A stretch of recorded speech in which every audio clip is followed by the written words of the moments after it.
पीछे मुड़ी तो मेरे कमर पे उस आदमी का हाथ था और मेरा दुपट्टा वो ज्योति कुमार खींच रहा था। उन्होंने कहा कि 50,000 का भी गिरा देता ना तो तुम कुछ नहीं कर पाती अभी।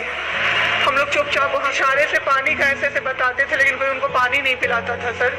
वो मुझे हार के फोन करते थे कि पानी पिला दो। कुछ नहीं बोल पाई डर से कि मेरे हस्बैंड यहाँ पे है, मेरी माँ यहाँ पे है, ये लोग कुछ कर देगा। खाना पैक दोगे मुझे बोला, बस लास्ट था वो सर, वो लास्ट था। मेरे वहाँ पे नर्स थे, कंपाउंडर्स थे, सारे के सारे जल्लाद थे सर।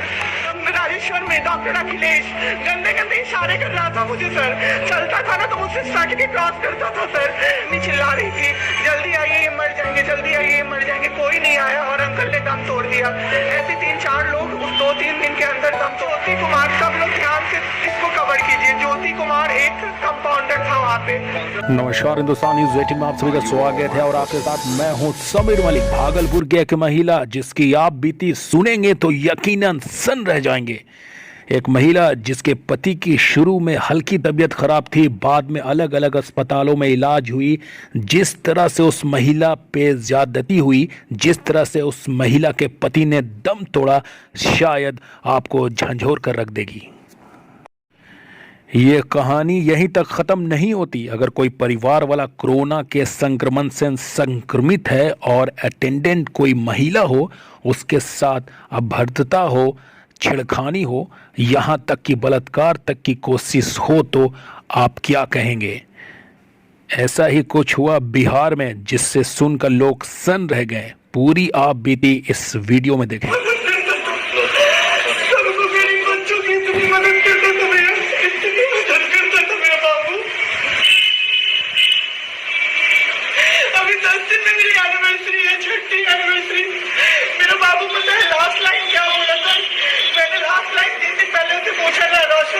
तुमने प्रॉमिस किया था ना बैंगल दोगे मुझे, बोला बस लास्ट था वो सर, वो लास्ट था मेरे बाबू का लाइन।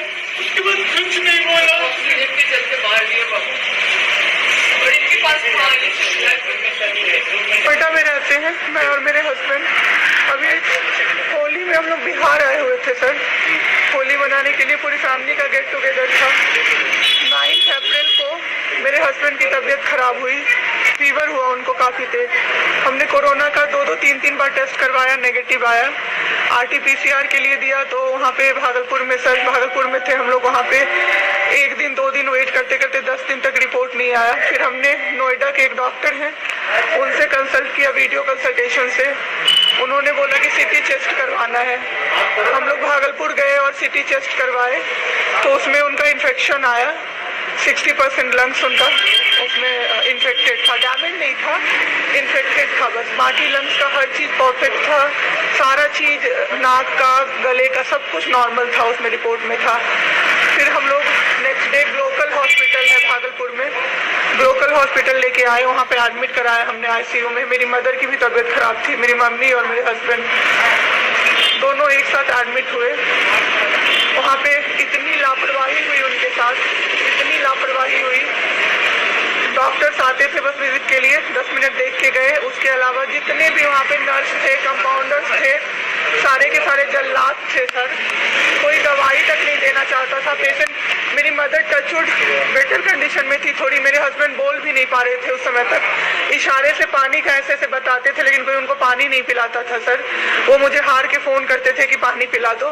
जब मैं अंदर जाती थी तो ये लोग हल्ला करते थे कि क्यों जा रहे हो अंदर। फिर भी मैं जाके उनको पानी पिलाती थी, जूस पिलाती थी। फिर रेमडेसिविर इंजेक्शन का नाम आप लोगों ने अभी तक सबने सुन लिया होगा कि कितनी मुश्किल से मिल रहा है। डॉक्टर ने वहाँ सजेस्ट किया, मेरे 2-2 पेशेंट थे वहाँ, हमने बहुत मुश्किल से अरेंज किया। जब वो इंजेक्शन मिला तो एक दिन रात को जब इंजेक्शन देने लगे, हाफ इंजेक्शन फ्लोर पे गिरा दिया उन्होंने। हमने कहा कि ये इतना महंगा इंजेक्शन है, इसी का असर होके ठीक होते ये आपने कैसे गिरा दिया? उन्होंने कहा कि 50,000 का भी गिरा देता ना तो तुम कुछ नहीं कर पाती अभी। हम लोग चुपचाप वहाँ से सर हट गए। थोड़ी देर बाद वहाँ पे मेरे हस्बैंड को मैंने देखा कि उन्होंने 2-3 बार पॉटी किया था, यूरिन पास किया था, कोई क्लीन करने नहीं आ रहा था सर। 6 घंटे से वो उसी गंदगी पे पड़े हुए थे। उन्होंने मुझे फिर फ़ोन किया, बस फ़ोन कर पाते थे सर, बोल भी नहीं, बस मिस्ड कॉल आती थी, मैं समझ जाती थी कि कुछ परेशानी है उनको। जब मैं गई तो मैंने देखा पूरे गंदे बेड पे मेरे हस्बैंड 6 फीट 2 इंच के सर, पूरे गंदे पे वो सोए हुए थे सर। मैंने ज़बरदस्ती सबको बुलाया। एक आदमी था ज्योति कुमार करके ज्योति कुमार, सब लोग ध्यान से इसको कवर कीजिए। ज्योति कुमार एक कंपाउंडर था वहाँ पे। कौन सा हॉस्पिटल का? Glocal hospital Bhagalpur. Jyoti Kumar compounder है वहाँ का, मतलब जो अटेंडेंट सब होते हैं ना वो है, लड़की नहीं है, लड़का है ज्योति कुमार। उसको मैंने रिक्वेस्ट किया कि भैया प्लीज आप मेरे हस्बैंड की मदद कर दीजिए, रात में ये लोग रुकने नहीं दे रहे हैं मुझे अपने पास, इनके पास। उसने बोला ठीक है जरूर मदद करूंगा, ये कह के, और मैं अपने हस्बैंड से बात करने लगी, इशारे से ही वो बात कर रहे थे। मैं बोल रही थी, जब मैंने पीछे मुड़ी तो मेरे कमर पे उस आदमी का हाथ था और मेरा दुपट्टा वो ज्योति कुमार खींच रहा था।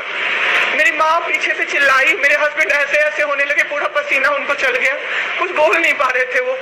जब हम लोग ठीक थे ना, मैं बाहर निकलती थी ना, कोई मुझे ऐसे देखता था ना नॉर्मली, तो कहते थे आंख निकाल लूंगा, क्या सोच के इसको देख रहे हो। और मेरे हस्बैंड उस दिन बेड पे पड़े हुए देखते रहे कि मेरी वाइफ का कोई दुपट्टा खींच रहा है। और जब मैंने उस आदमी को देखा ना तो वो मुस्कुरा रहा था। मैंने ऐसे दुपट्टा खींचा और मैं कुछ नहीं बोल पाई डर से कि मेरे हस्बैंड यहाँ पे है, मेरी माँ यहाँ पे है, ये लोग कुछ कर देगा, इस डर से मैं कुछ नहीं बाहर निकली। मैं बाहर निकल के मैं धम से बैठ गई। वो आदमी मेरे पास फिर आया, मुस्कुरा के बोला मैं ध्यान रखूंगा। मैंने बोला ठीक है भैया आप ध्यान रखना।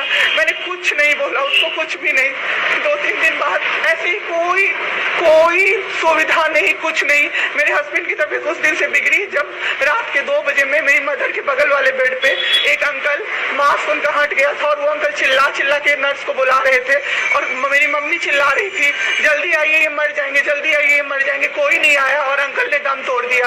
ऐसे 3-4 लोग उस 2-3 दिन के अंदर दम तोड़े हैं बिना केयर के, बिना नर्स के आए। सारी नर्स टेबल कुर्सी लगा के सो जाती थी, कहती थी पागल हो गए हैं हम ही, अब मर जाएंगे इस कोरोना के चक्कर में, अब तो क्यों जॉब कर रहे हो, छोड़ दो, आपकी जगह कोई और आ जाएगा। उसके बाद वहाँ से बाई पैप वहाँ उस हॉस्पिटल में नहीं अवेलेबल था। मेरे हस्बैंड की तबीयत एक दिन बहुत खराब हो गई, उन्होंने मायागंज रेफर कर दिया, भागलपुर मायागंज हॉस्पिटल। हम लोग अभी मायागंज आए, मायागंज की और हालत खराब, आईसीयू में 4 बेड था।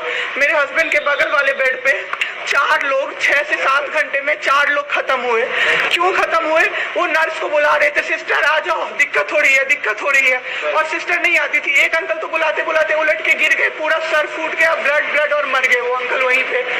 इतना मेरे हस्बैंड डर गए। शाम होते होते मेरे हस्बैंड की तबीयत अचानक से खराब होने लगी, पूरा ये सब ड्राई हो गया, एक लेयर व्हाइट कलर का जम गया उनके ऊपर, बहुत ज्यादा तबीयत खराब हो गई। हम लोगों को समझ भी नहीं आ रहा था कि हो क्या रहा था। अचानक से मेरे दिमाग में आया ना, बुलाते डॉक्टर को कम से कम 5-6 बार मेरी बहन बुलाने गई है, क्योंकि कोई डॉक्टर था ही नहीं ड्यूटी। कब हुई आपके हस्बैंड की डेथ? परसों। सुनिए मेरी बात, पहले पूरी कहानी मेरी सुनिए। मेरी बहन 5 बार 6 बार गई है बुलाने डॉक्टर को मायागंज में, तो डॉक्टर क्या कह रहे हैं, यार रात में भी सोने नहीं दोगे। जब हमने देखा जाके सर, तो लाइट ऑफ, इमरजेंसी के नाइट डॉक्टर्स का लाइट ऑफ, और सब नीचे बिछा के मूवी देख रहे हैं और सो रहे हैं, और दरवाजा तक नहीं खोला सर। मेरे हस्बैंड की ऐसी हालत हुई, जब मेरी दीदी बहुत जाके चिल्लाई तब एक डॉक्टर आए वहां से, तो उन्होंने देखा क्या कि मास्क, उन्होंने ऐसे मास्क लगा होता है ना, उसमें एक ऑक्सीजन सप्लाई का पाइप होता है ना, वो पाइप ही नहीं लगाया था सर, बस मास्क लगा के छोड़ दिया था, ऑक्सीजन सप्लाई आ ही नहीं रहा था। जब बहुत कम हो गया तब वो डॉक्टर आए और पाइप लगाया, मेरे हस्बैंड तुरंत में जिंदा हो गए। उसी दिन से उनके दिमाग में वो ऑक्सीजन की किल्लत का डर बैठ गया सर। 7 घंटे बिना ऑक्सीजन के रहे सर, लड़ते रहे। फिर उस दिन इतना वो डर गए, वो बोले अब हमको कहीं बाहर लेके चलो। दिल्ली में सर हमने बेड का किया, बहुत पता नहीं था दिल्ली में कहीं भी जगह नहीं था। हम पटना आए, राजेश्वर हॉस्पिटल में सर पटना आए।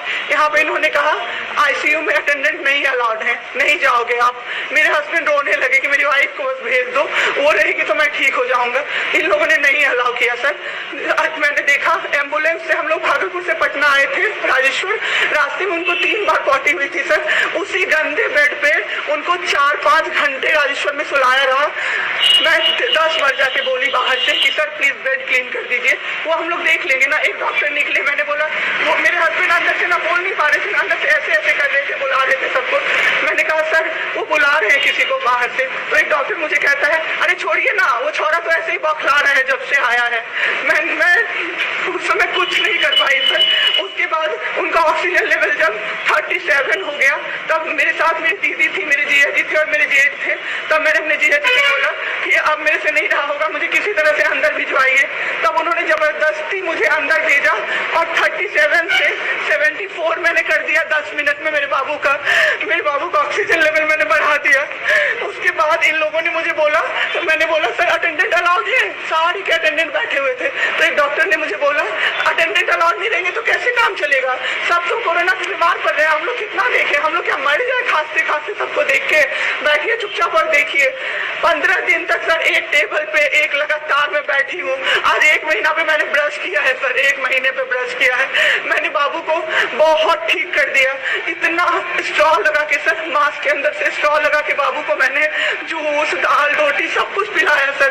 इतने ठीक हो गए ना कि जो डॉक्टर फर्स्ट डे बोला था ये बचेगा नहीं, वो डॉक्टर सर 3-4 दिन बाद कहता है टचवुड क्या कर दिया आपने इनके साथ, ये तो एकदम ठीक हो गए, गजब का फाइट दिया आप दोनों ने मिलके। मुझे क्या पता था कि मैं फाइट दे रही हूँ और ये लोग मेरे बाबू को खत्म कर देंगे। इतना ऑक्सीजन का किल्लत सर, मेरा बाबू डर गया बहुत ज्यादा। ऑक्सीजन सिलेंडर देखता था और कहता था हाँ वो खत्म हो जाएगा, वो खत्म हो जाएगा। मैं कहती थी नहीं खत्म होगा। 1.5 घंटे के लिए सर ऑक्सीजन सप्लाई बंद रहता था। बाद में हमें पता चला ये लोग ब्लैक मार्केटिंग कर रहे हैं अंदर में ऑक्सीजन सिलेंडर का।